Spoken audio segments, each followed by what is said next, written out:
wondering if the Thinker play kit is worth it after the 2021 update? Today, I'm going to be sharing what is currently offered in the Thinker play kit from Lovevery, which items are worth it, where to find dupes if you want to recreate this on your own, and what items my daughter has absolutely loved or hated at 2 years old. The intended age range for this play kit is 11 to 12 months. I have a baby on the way. Lovevery reached out, told me that they updated this play kit and wanted to send me one. So today, I'm going to be sharing my thoughts on the update. Make sure to hit that notification and subscribe button because in my next video, I will be sharing what items have been removed from the 2 previous iterations of this play kit and which ones are worth purchasing from the subscriber shop and which items are worth skipping or getting an Amazon dupe for. And I know you won't want to miss that. If you guys are new here, my name is Rachel from the Confused Millennial. Welcome to my channel. I have been reviewing all of Lovevery's play kits and we've had their play kits for over 2 years now. So the first change is that they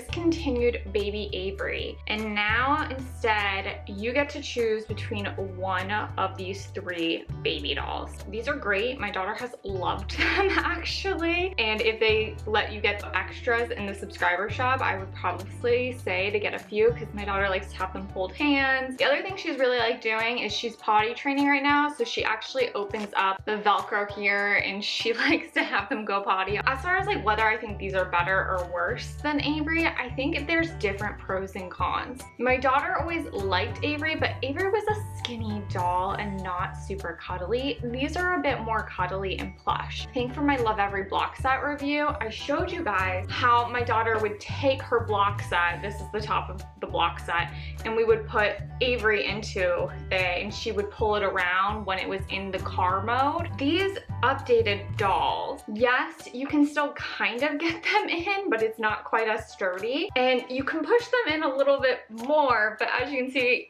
definitely gonna need an adult for that. So yes, I do like the fact that they still sit in here, not as comfortably and as easy as Avery. If you saw my companion play kit review, you know though, my daughter's absolute favorite doll, I don't even have it with me because she has it at the park with her right now, is her Cuddle and Kind doll, Mia, and I will leave a link in the description box below for you to get 20% off your Cuddle and Kind order if you're interested. And those have always just been her absolute favorite. I actually think these baby dolls are a nice little improvement. They're definitely softer, they're definitely more cuddly. She has enjoyed playing with them as a set a lot. If you don't want to get this play kit and you're just looking for dupes of these items, I will also leave a link to them in the description box below. Amazon does have a dupe for a similar organic cotton baby doll like this, with the key features being that the eyes are stitched on so we don't have to worry about choking hazards, obviously that it's organic cotton, and that one costs around $40. So just kind of giving you a perspective, this play kit itself costs $80, so if you were to buy this item alone on Amazon, you're looking at about half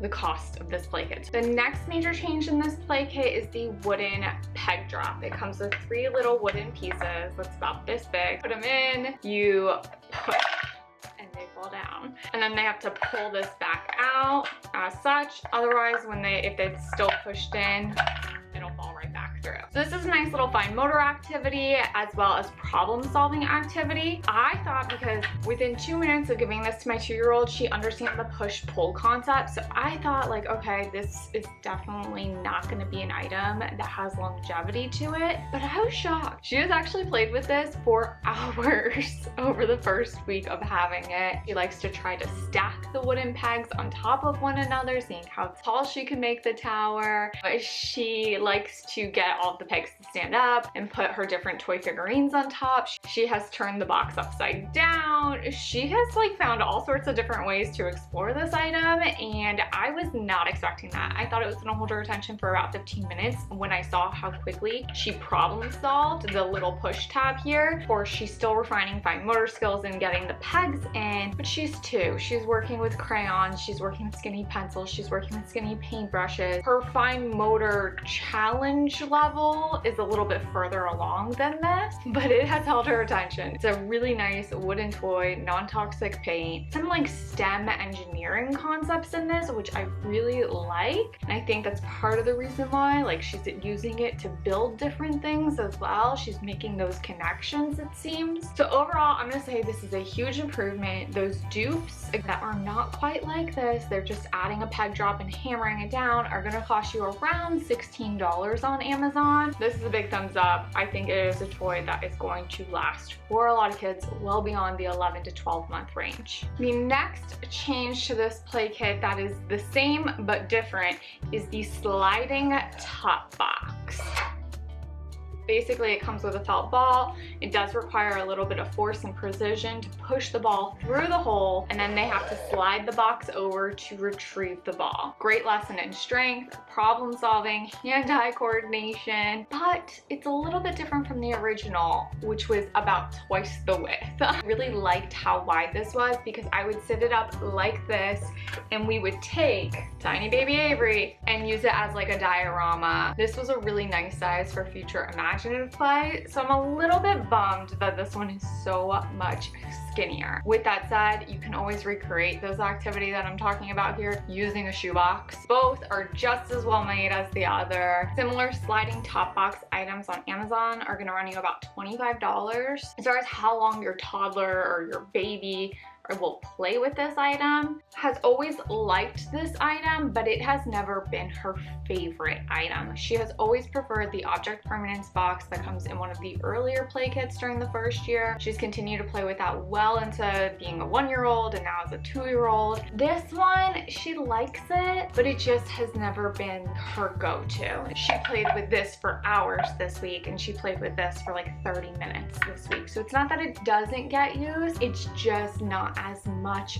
use as some of these other ones. Just kind of throwing that out there. It is a very classic Montessori toy, and it's good to have in your toy rotation, and I'm happy to have it kind of in a play kit like this that provides like more well-rounded value than just buying it as a singular item. The next new item to this play kit, which I personally think is the biggest dud, is the organic cotton sensory pouch. There's a plastic rim here that's BPA and phthalate free, and then it offers a few different sensory experiences. So over here is this little crinkly nub. Obviously we have the organic cotton texture, the plastic, and then according to the play guide that comes in this kit, this is supposed to also have a jingly bell, and when I turn it inside out, I see a loop. So I'm wondering if mine just is missing the jingly bell. If you guys have this play kit, let me know if you're missing it too. I think the jingly bell would be a good improvement to this because my daughter just has not been interested in it. I have put her favorite little animal figurines in here. I have taken her hand and showed her how to pull this reversible in and out, and she just takes her figurines out and doesn't really care about the bag. Now with that said, if you guys have watched my past Lovevery play kit videos before, you know that I love the fact that they historically provided containers for smaller toys, so felt baskets, pouches, all of those different things. While she has not really been using this as a toy, I have been using this for organization in her playrooms. In that sense, it's not the worst item, but as far as her using this, her engaging with it, she has not cared. It does kind of remind me of like a butterfly catcher, so maybe catching caterpillars outside will be a way for us to use this in our home. With her being 2, maybe 11 to 12 month olds will like it a little bit more, but so far it has gotten like 10 minutes of interaction. As far as a dupe for this organic sensory bag, there is nothing quite like it on Amazon either. Of course, there are tons of sensory texture options for babies, like those square crinkle pouches, little teethers, things like that. You just wanted the sensory aspect of it, you can find stuff on Amazon for like $5 to $7. The next item in this play kit that is still unchanged are these opposite balls, a light one and a heavy one. These can be used in the bathtub, they say, or out. We've had these again for over 2 years now because I got all of the first year play kits a lot spot earlier my daughter's over to now, and I've never once put them in the water. And the reason for that is these balls come with these little holes at the bottom. It just gives me anxiety personally. The water is gonna get inside these, mold is gonna grow, and I will never know. So we have only used these as out of water toys and teaching light and heavy by rolling, by throwing. It definitely builds strength, the heavy ball. When I first gave this to my daughter, I think she was about 6 months old, and she like needed 2 hands to lift it. Now she can lift them up easily. She's like, this is so cool. And she really likes these. She's played with them now still to this day. She goes well past the intended age range. There's nothing quite like this on Amazon if you wanted to buy a dupe for it, but to be completely honest, I wouldn't buy a dupe for it. Instead, I would just take a couple of empty water bottles or containers, fill one with sand and one with nothing, and throw that into your bathtub or to your pool and teach opposites, light and heavy, that way. The next item that remains relatively unchanged is the Pincer grass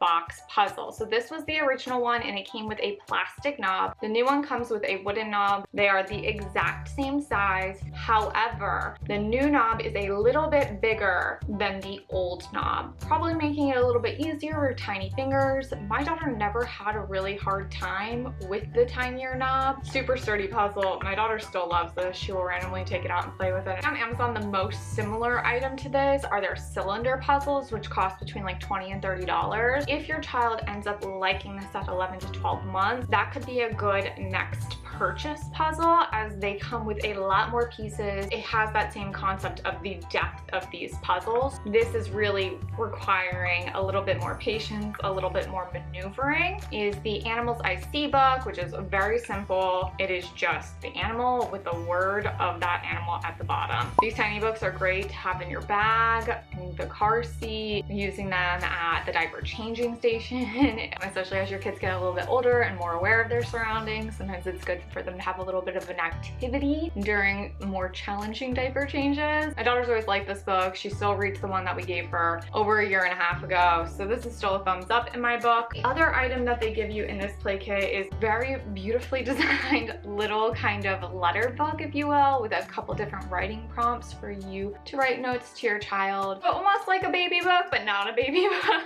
Since before my daughter was even born, had a Google Doc, and I have been writing to her since well before she was born. I never got around to putting together my daughter's baby book, and this one is a little bit more her focus, whereas the letters I write to her more so explaining her family history and the energy she's being born into and growing up around. Kind of like the questions I wish I knew in healing ancestral wounds and traumas and things like that. So the letters I'm writing for her are more so like for when she's like 18 or up. I wrote a letter publicly for her 2nd birthday, and she insisted I read that to her over and over again. So I feel like these are like a little bit more prompts that you could write and read to your child today. Sweet bonding activity. So that's everything currently offered as of 2021 in the Thinker Play Kit from Lovevery. Hit that notification and subscribe button, because in a couple days I will be sharing what I think of the missing items that they have discontinued, which ones were major losses, which ones I wish they would add back, which ones you should buy from the subscriber shop, and which ones you should buy on Amazon, or which you should skip altogether. You won't want to miss it. In the meantime, feel free to check out those past Lovevery Play Kit reviews. As always, my name is Rachel. Feel free to hit me up on Instagram at The Confused Millennial with any questions. Have a good one.